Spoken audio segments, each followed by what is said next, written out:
Pandian store சீரியலில் அடுத்த வரை எபிசோடில் ஜட்ஜ் இருந்துட்டு இவரை உன்னை ஏமாத்தினதா இவரை ஒத்துக்கிறாரு, நீ என்னம்மா சொல்கிற அப்படின்னு சொல்லிட்டு அரசிக்கிட்ட கேட்கவும், அரசி இருந்துட்டு அவர் செஞ்ச தப்பை ஒத்துக்கிட்டாரு, அதுக்காக தான் நான் கேஸே கொடுத்தேன், அதனால் நான் அந்த கேஸை வாபஸ் வாங்கிக்கிறேன் அப்படின்ற மாதிரி சொல்லிடுறாங்க.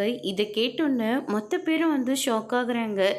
என்னங்க இவ இப்படி சொல்லிட்டா அப்படின்னு சொல்லிட்டு கோமதி வந்து கேட்கவும், என் பொண்ணு புத்திசாலிடி, நானும் எதுக்காக இவ்வளோ தூரம் வந்தனோ அதுவும் நடந்துருச்சு, அவன் செஞ்ச தப்பை உணர்ந்துட்டான், இனிமேல் என் பொண்ணை யாராலையும் தப்பாக பேச முடியாது அப்படின்னு சொல்லிட்டு நம்ம பாண்டியன் ஒரு பக்கம் சொல்லிடுறாங்க.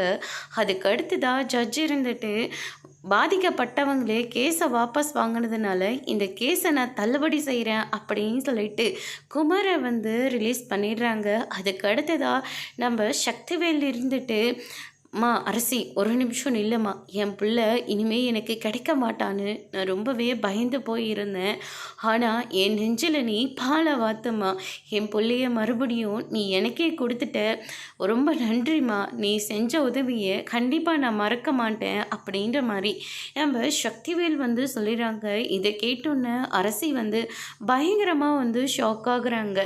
அதுக்கு அடுத்ததாக முத்துவேல் இருந்துட்டு, ஆமாம் நீ செஞ்சுருக்கிறது ரொம்ப பெரிய உதவி, சென்னையில் இருந்தெல்லாம் கூட நாங்கள் லாயரை வர வச்சோம், ஆனால் நீ ஒரே வாரத்தில் கேஸை வந்து வாபஸ் வாங்கிக்கின, ரொம்ப சந்தோஷமா அப்படின்ற மாதிரி சொல்கிறாங்க. அதோட பிரம்ம முடிச்சிருக்காங்க.